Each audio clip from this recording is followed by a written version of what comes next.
Canadians in the crowds that descended on St. Peter's Square for Pope Francis's funeral said the relatively simple ceremony seemed a fitting farewell for the famously humble pontiff.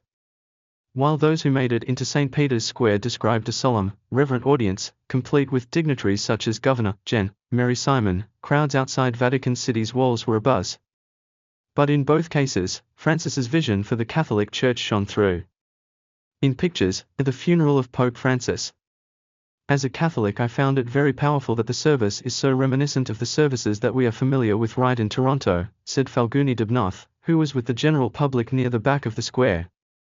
She said the late Pope's humility was evident in the funeral rites, which he simplified last year to reflect his view that the leader of the Catholic Church should not be treated as a monarch. The simplicity of his casket being moved for the final time in contrast to the enormity of his life and of his position was extremely moving for me, she said. Dubnoth, who became a Catholic in adulthood, bought her ticket to Rome within hours of hearing of Francis's death on Monday. I feel Pope Francis was somebody who was much needed in this time, and it feels lonely to have his voice lost to us, though of course we have his writings and his preachings. For Simon, Canada's first Indigenous Governor-General, the ceremony reminded her of all Francis did, not only for Catholics, but for marginalized people all over the world. I thought about his trip to Canada and how he inspired me and others to continue to be compassionate and understanding and respectful, because that was his way of life, she said by phone from Rome. She described being among the mourners at his funeral as extremely powerful. It just seemed that it was a time in history that stopped, while the world was moving on, to recognize this man that has done so much for humanity, Simon said. Though the mood inside Vatican City was somber, it was a hive of activity on the streets of Rome where Montreal's Mijam Geskin watched the funeral on a large screen. Though she's not religious, she was already on vacation in Rome when the Pope died, so she decided to attend. It seemed as though all of Rome had descended on the Vatican, she said, and by the time she and her partner made it there, St. Peter's Square had already filled up. It was really sort of a once-in-a-lifetime experience because of the chanting and the prayers, which were echoing all across, probably as far as the Tiber from the square, she said. She said she was surrounded by other tourists, speaking many different languages. That experience was reflected in the ceremony itself, which included portions in languages including Italian, English, Spanish and Greek. Francis died Monday at age 88 and is being remembered as a pontiff dedicated to building bridges and offering compassion to marginalized groups during his 12-year papacy. US President Donald Trump, Ukrainian President Volodymyr Zelensky and French President Emmanuel Macron were among the heads of state in attendance Saturday. The Vatican has said the funeral was expected to attract dignitaries and leaders from around the world, including roughly 130 delegations, at least 50 heads of state and 10 reigning sovereigns. In addition to Canada's Governor-General, major Indigenous leaders and Supreme Court Chief Justice Richard Wagner were due to attend. Prime Minister Mark Carney wasn't in attendance because of the federal election campaign. The election is Monday. All 5 of Canada's cardinals were expected to attend, along with various bishops, Manitoba Methodist Federation President David Chartrand, Quebec's International Relations Minister Martine Byron and Chief Wilton Littlechild, who gifted the pontiff a traditional headdress when he visited Canada in 2022. The event follows days of public viewings at St. Peter's Basilica, where tens of thousands of mourners lined up for hours to pay their respects. The Vatican has said Francis died of a stroke and heart failure. Tributes have poured in from Catholics and non-Catholics alike, characterizing Francis's tenure as head of the Catholic Church as one that called for inclusion, concern for the poor and kindness. Francis faced criticism from conservatives who sometimes felt alienated by his progressive leanings. Nearly 11 million Canadians identified as Catholic in the 2021 census, second only to those without a religious affiliation. The Pope will be buried in a niche within the St. Mary Major Basilica, home to his favorite icon of the Virgin Mary, to whom he was particularly devoted. This week, while the federal Conservatives were renewing their vows to crack down on so-called woke ideology, Nova Scotia Premier Tim Houston released a 3-minute video that did more to counter the excesses of political correctness than Conservative leader Pierre Poilievre has done in his entire career. Article content. This is because Houston's I Am Nova Scotian video, what some suspect is a precursor to his future bid for federal leader, offers a version of Canadian conservatism that celebrates patriotism and diversity at the same time and most rare, in a way that isn't annoying or cringy. Article content. The video is a disarming Maritimer take on the I Am Canadian Molson ad from the 1990s. Instead of beer, its focus is Peggy's Cove, Celtic strings and escallops, not scallops, we are sternly reminded. Article content. We see the Premier, in a windbreaker of course, tour various Nova Scotia landmarks while his voiceover recounts the long list of important things invented in the province. Hockey.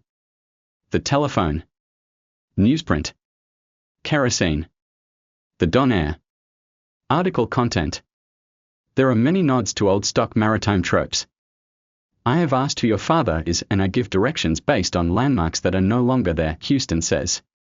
Article content. But there are also nods to themes rarely seen in Canadian conservative politics these days. Article content. We were first in the country to legalize that love is love, the Premier says about his province, amid images of gay couples marching in a pride parade. Article content. Article content. And ours is the province where Viola Desmond sat wherever she damn well pleased. Inspired by the Black Loyalists and the Trelawney Maroons, we will not be bullied by those that look to oppress us.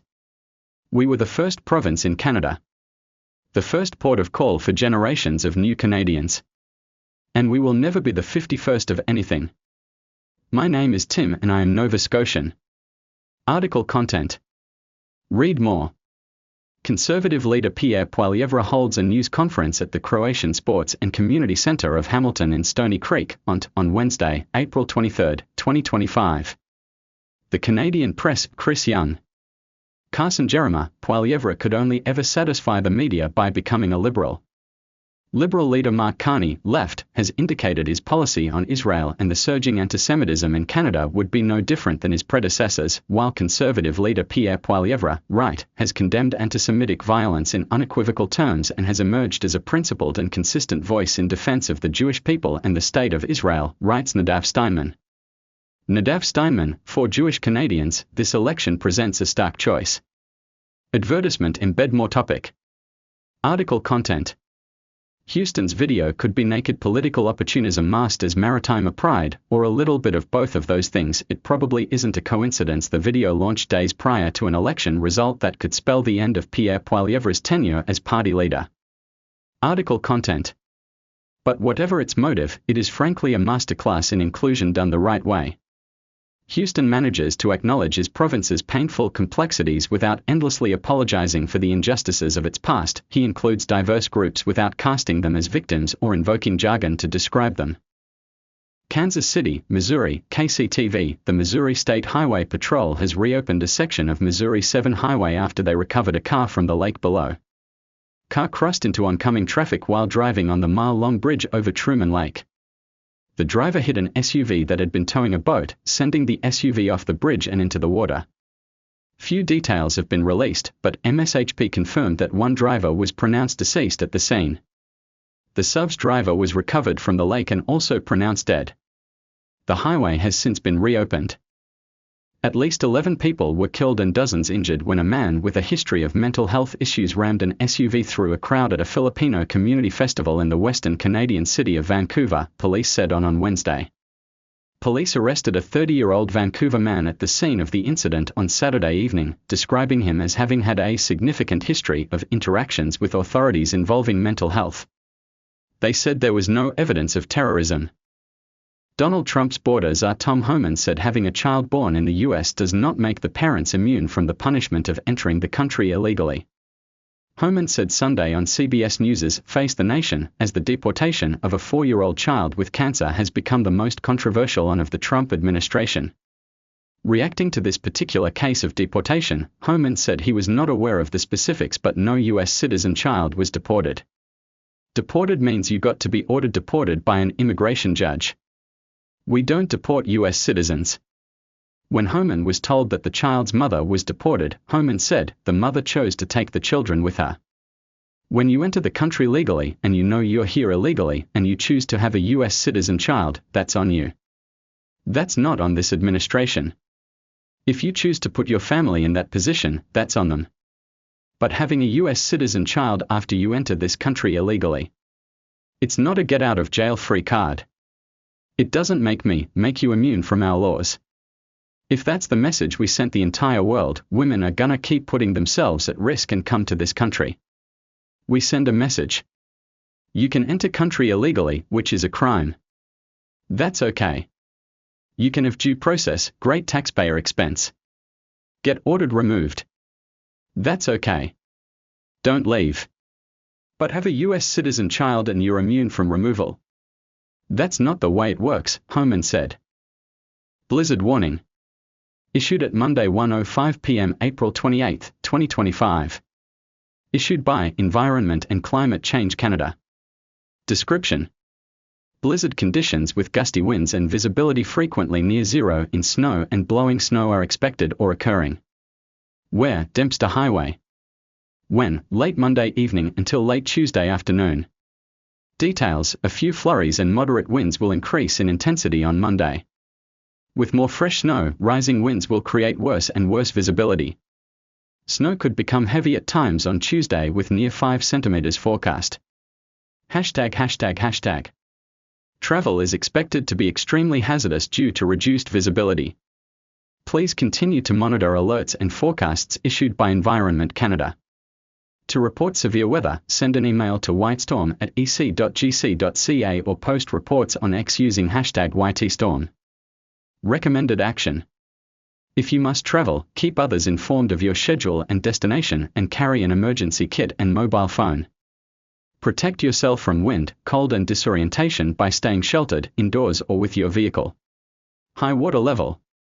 Issued at Tuesday 5:51 p.m. April 29, 2025. Issued by Yukon Emergency Measures Organization. Description: ice advisory, Klondike River ice is changing or expected to change. Ice may melt, break or move, large pieces of ice may be flowing in the river. River levels can change very rapidly. Changing ice conditions may cause isolated flooding in low-lying areas. Recommended action: ice advisory, Klondike River, stay clear of riverbanks. If you live near water or in a flood-prone area, you should prepare to deal with flooding on your property. For updates, visit www.yukon.ca/emergencies. Area description: Klondike River. Rainfall warning. Issued at Monday 1:07 a.m. April 28, 2025. Issued by Environment and Climate Change Canada. Description: heavy rain expected Monday. What? Rainfall amounts of 30 to 50 millimeters. When? Monday afternoon through Monday night. Additional information: a low-pressure system will bring heavy rain and thunderstorms to the area Monday. The frozen ground has a reduced ability to absorb this rainfall. For information concerning flooding, please consult your local conservation authority or Ontario Ministry of Natural Resources office. Visit ontario.ca/floods for the latest details. ###. Localized flooding in low-lying areas is possible. Heavy downpours can cause flash floods and water pooling on roads. Please continue to monitor alerts and forecasts issued by Environment Canada. To report severe weather, send an email to onstorm@ec.gc.ca or post reports on X using #onstorm. Recommended action: if visibility is reduced while driving, turn on your lights and maintain a safe following distance. 911 service inoperative. Issued at Monday 12:27 p.m. April 28, 2025. Issued by City of Grande Prairie. Description: Grande Prairie 911 is currently experiencing technical difficulties and is unavailable. TELUS is investigating. This outage affects the ability to call 911 on both cell phones and landlines. Residents in the affected area may not be able to get through when dialing 911. Recommended action: please stay on the line if you receive a recording message. If your call disconnects, please try again. In the case of an emergency, go to your local emergency services, RCMP, EMS, fire station, building to report it. Staff there will be able to assist you. To report any fires, please call GP9-1-1 Fire Dispatch 780-538-0393. To report a medical emergency, please call 780-624-3911. To report a police emergency, please call 780-310 RCMP 7267. Area description: this alert is in effect for Northwest Alberta. A teacher counselor whose wisdom and care changed lives has been identified as one of 11 people killed when a vehicle raced down a Vancouver street during a Filipino festival. Kira Salim was among those who died at the Lapu-Lapu Day Festival Saturday night, says a statement Monday from the superintendent at the New Westminster School District. It says the loss of a friend and colleague has left them all shocked and heartbroken. Kira was a valued member of our community whose wisdom and care for our middle and secondary school students had a powerful impact. Their work, and the great spirit they brought to it, changed lives, the statement says.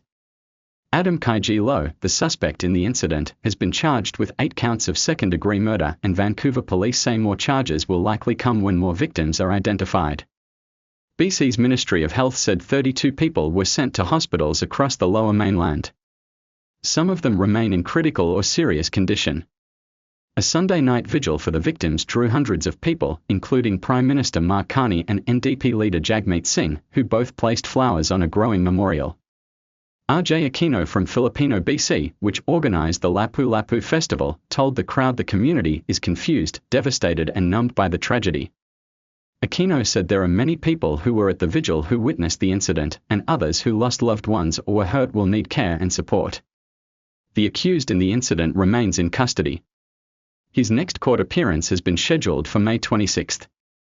In a case of the worst timing possible, Elections Canada was forced to scramble Monday morning to find a new election day polling location when a fire forced a shutdown of voting at the WFCU Centre.